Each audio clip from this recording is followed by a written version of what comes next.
সকলকে এই কর্মসূচি দেখে অনিরাপদ হয়ে উঠছে। একটি শহরে দাঁড়িয়েছি, সেটা আমরা সহকর্মীরা বুঝতে পারছি, অনুধাবন করছি। সাম্প্রতিক সময়ে আমরা দেখেছি প্রকাশ্যে দিনের দুপুরে আমাদের অনিরাপদ করে তুলেছে প্রিয় শহর। সেই জাতীয়করণ ও স্বাধীনভাবে পেশাগত দায়িত্ব পালনের নিশ্চয়তা শুভেচ্ছা জানাচ্ছি। এবং এই আন্দোলনে যারা হামলার করার আগে কারো জন্য 100 বার পাবে, আমরা এই সুস্থ বিচার চাইব। বক্তব্য রাখার জন্য অনুরোধ করছি।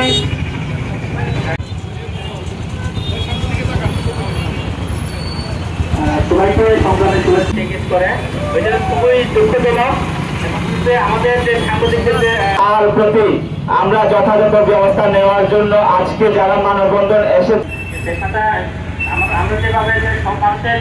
কথা তুলে দেওয়ার জন্য চেষ্টা বন্ধ করতে একটি প্রচার চালাই।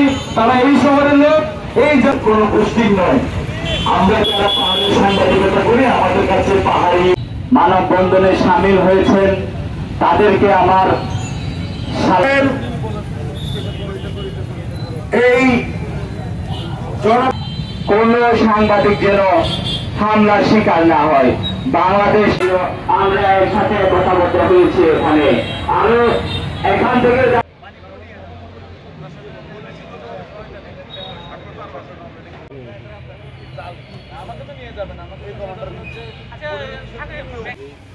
সেটা ঠিক এটা সিচুয়েশন আমরা সিরিয়াসলি নিতে পারি, কারণ হচ্ছে অনেক কিছু স্যার একটু টাকা দিন স্যার একটু স্যার কাইলে স্যার